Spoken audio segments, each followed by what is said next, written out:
তো তাকে এই 4টে আঙুল যদি দেখি বলা হয় বাবু গুনে বলো তো কটা গুনবে বলে মনে হচ্ছে আপনাদের? ফটাফট উত্তর দেবে। 4টা। কোনো ছেলেটা বলবে নাকি যে এইটা 2টো আছে? কারণ কেজি 2-এ উঠেছে, মোটামুটি সংখ্যা গুনতে শিখে গিয়েছে। যারা মসজিদে যায়, যারা জামাতে নামাজ পড়ে, বেশিরভাগ মুসল্লি এই 4টে গোনা যেমন সহজ, একটা মাসআলা ওই মুসল্লিদের কাছে খুব সহজ, কিন্তু ওরা সহজটাকে খুব সহজেই মিস করে। আপনারা বুঝতে পারছেন আমি কোন মশলাটার কথাটা বলতে চাচ্ছি? এত টাকা খরচ করে ওয়াজ নসিহত দিচ্ছেন, আজ মজলিস থেকে যদি কোনো জিনিস নাই শিখে বাড়ি যান, তো আল্লাহ আমাকেও যেমন ধরবে আপনাদের কেমন ধরবে। কেন বেকার ওই মজলিসটায় বসেছিলি? তোর কি লাভ হবে? আমাকেও আল্লাহ বলবে এত টাকা পয়সা, এত সময় নষ্ট করে, এত কষ্ট করে, এত দূর থেকে এসে ওদেরকে কি জানাবে?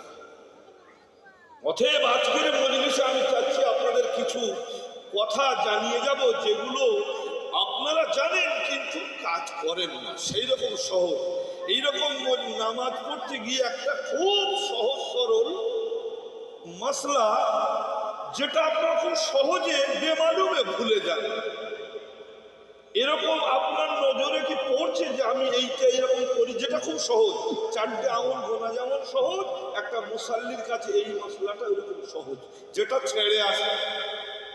এই ছড়ার কারণে এই মুসাল্লি নামাজ পড়ে বটে, কিন্তু ওর ভিতরে বক্রতা, ব্যাকা ভাবটা সোজা হয় না।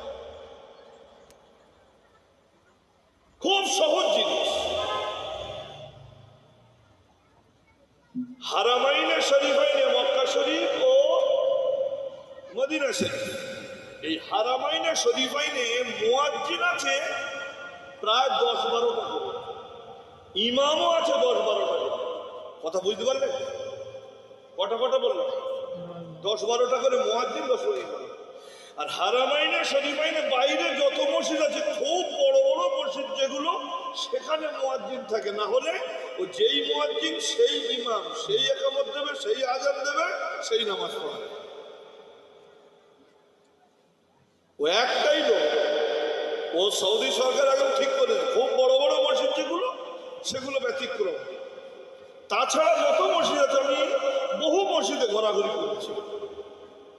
আমি রিয়াদে 4 দিন ছিলাম, সেখানেও মোটামুটি ঘুরেও দেখলাম এবারে যে সত্যি এখানেও তাই আছে।